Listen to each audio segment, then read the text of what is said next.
Hello game changers. Welcome to Epics of Honor.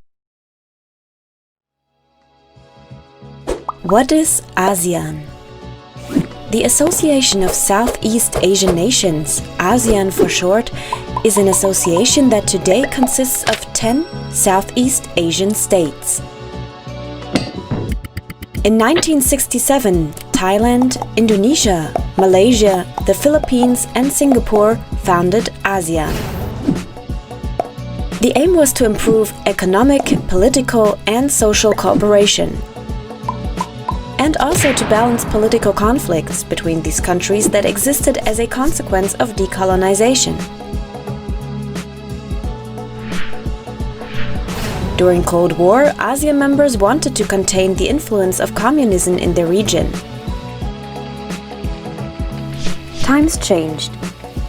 Old enemies became new partners, and in the second half of the 1990s, Vietnam, Laos, Myanmar and Cambodia joined ASEAN. The collapse of the USSR, the founding of the World Trade Organization and a financial crisis in Asia prompted members to deepen their relations and adapt to the new situation. In the 2000s, free trade agreements were concluded with India, China, South Korea, Australia, New Zealand and Japan. In the future, the entire region will be merged into one large free trade zone. Since 2001, the ASEAN Summit takes place annually. It is a meeting of the heads of state and government where current problems are discussed and solutions are worked out. In 2008, the ASEAN Charter came into force, giving the association the status of a legal person. Principles of non-intervention and consensual decision-taking remained unchanged by the Charter. Decisions are generally made by consensus. No member can be forced to something. As a result, the group rarely appears to be closed. Nowadays. Today, ASEAN is based on 3 pillars. As a political and security community to ensure peace, as an economic community with a strong domestic market, and as a social and cultural community, including a common identity. Challenges and solutions. ASEAN faces a number of social and environmental challenges. Countries such as Vietnam or the Philippines are particularly vulnerable to climate change and already feel its impact today.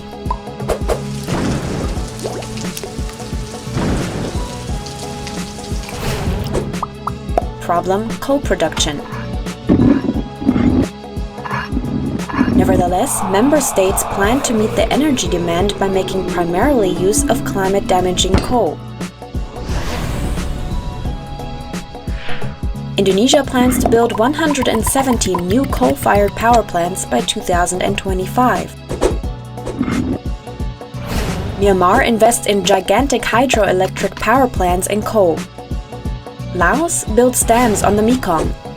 The result is that Vietnam loses water in the Mekong Delta. However, fossil fuels, for example, are not necessary to cover the lack of energy. Renewable energy sources ranging from biomass to solar energy and wind power have enormous potentials in the region. They too would promote the local economy and provide sustainable jobs. Problem: the haze. Large areas of precious rainforest are burnt down for palm oil plantations and cattle feed cultivation all over Indonesia. The smog of these fires covers large parts of Indonesia, Singapore, and Malaysia. Pollution continues, even though in 2003 a smog agreement in the ASEAN came into force, which should reduce forest fires, environmental degradation, and air pollution. As such problems cross borders, ASEAN must tackle them in a joint effort and think beyond borders.